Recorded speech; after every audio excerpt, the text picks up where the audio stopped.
Mother सुहाग online classes में आप सभी का स्वागत है। जैसा कि आप लोगों को कई लेक्चर में लोकतंत्र और विविधता के बारे में समझाया गया है, उसी के आगे आज पुनः हम आप लोगों को लोकतंत्र और विविधता के बारे में समझाएंगे और आज से इस लेसन की समाप्ति होगी। आज से आपका पाठ 3 समाप्त हो जाएगा और फिर पुनः पाठ 4 की हम अगले लेक्चर में शुरुआत करेंगे। तो आज आपका जो पाठ 3 के अंतर्गत आपको हम समझाने जा रहे हैं उसमें है सामाजिक विभाजन विश्व के ज्यादातर देशों में है। कहने का तात्पर्य है कि जो सामाजिक विभाजन है ये विश्व के लगभग सभी देशों में है। सामाजिक विभिन्नता उसी में कुछ महत्वपूर्ण देशों के बारे में आपको हम अवगत कराएंगे। तो इसमें हम समझेंगे सामाजिक विभाजन।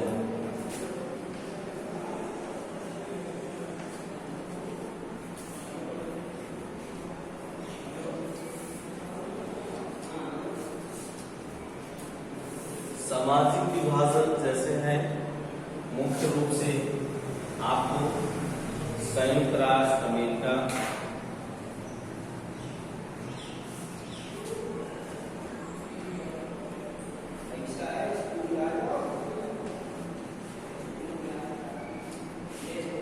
और दूसरा है उत्तरी आयरलैंड,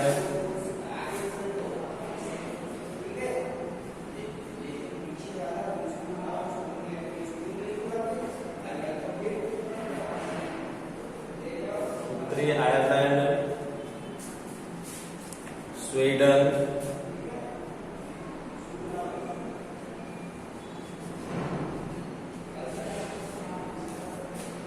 नीदरलैंड,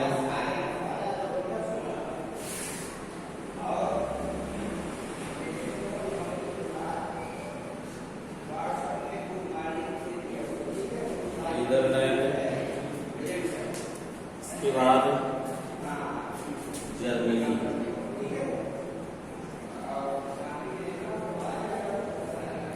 ये प्रमुख 5 बिंदुओं पर हम चर्चा करेंगे।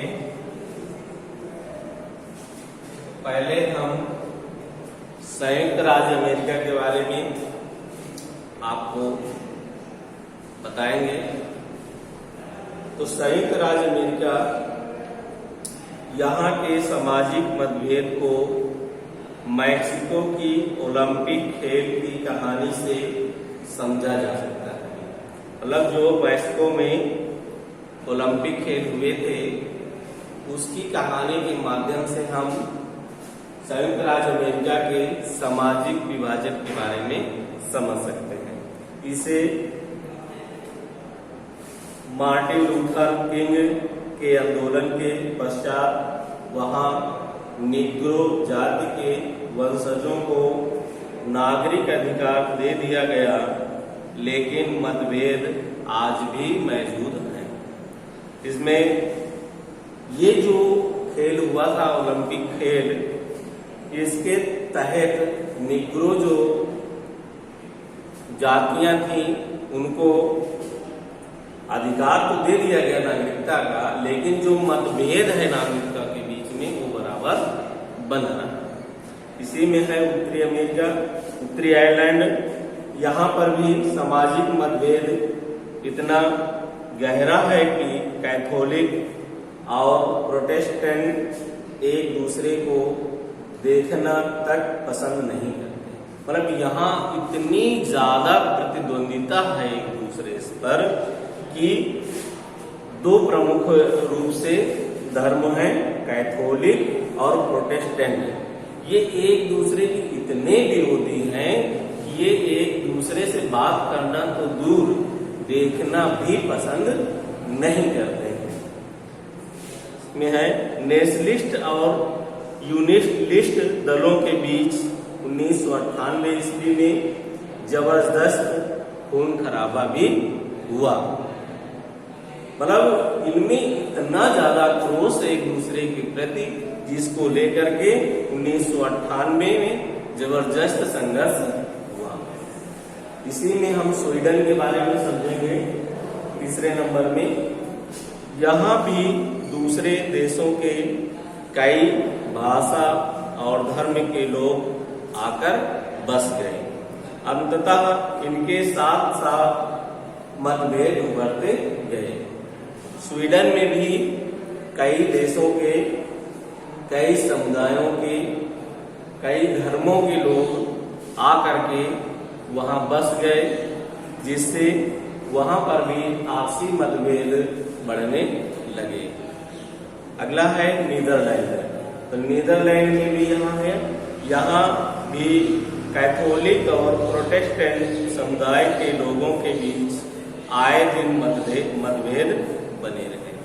नीदरलैंड और जैसे उत्तरी आयरलैंड, दो ऐसे देश थे जिनमें एक ही तरीके की सांप्रदायिकता थी। इनमें प्रमुख था कैथोलिक धर्म और प्रोटेस्टेंट धर्म। ये एक दूसरे के बहुत ही विरोधी थे और हमेशा एक दूसरे से संघर्ष करते थे। अगला है जर्मनी। जर्मनी, यहाँ भी भारत की तरह गठबंधन सरकार बनाई गई।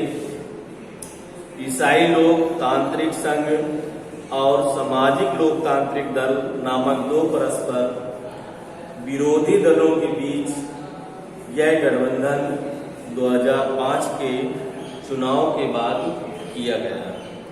तो जर्मनी में भी दो प्रमुख पार्टियों का गठबंधन हुआ था, जिस गठबंधन से ही वहां की सरकार बनाई गई और आपस में सरकार तो चला रहे थे, लेकिन जो उनके आंतरिक मतभेद हैं वो वैसे के वैसे बरकरार थे। ये जर्मनी में स्थित थे। अब आपको बताएं गठबंधन क्या होता है। गठबंधन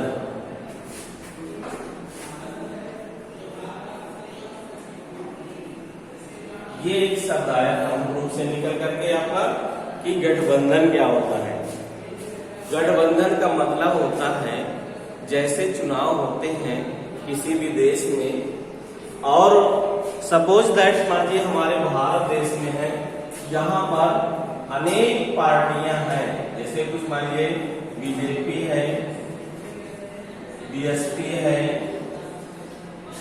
एसपी है, कांग्रेस है, यूनाइटेड किंगडम है, तमाम तरीके की पार्टियां हैं।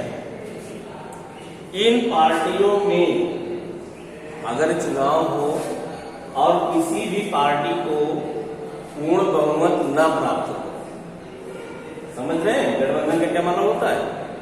जब चुनाव हो और किसी भी पार्टी को पूर्ण बहुमत न प्राप्त हो, तब ऐसी स्थिति में इन्हीं दो दल या दो से अधिक दल मिल करके जब सरकार का गठन करते हैं तो उसी को गठबंधन सरकार कहते हैं। समझ में आ गया गठबंधन का क्या मतलब है। दो या दो से अधिक पार्टियों को मिला करके सरकार बनाई जाती है, उसी को गठबंधन या गठबंधन सरकार कहते हैं। क्लियर। तो ये आपका रहा गठबंधन। इस तरीके से आज से आपका पार्ट 3 समाप्त होता है और अगले लेक्चर में आपको पार्ट 4 के बारे में बताया जाएगा। होमवर्क में सभी बच्चे लघुत्तरी के 2 प्रश्न याद करेंगे और सारा वर्क आप फेयर कॉपी में कंप्लीट करते रहिए। धन्यवाद।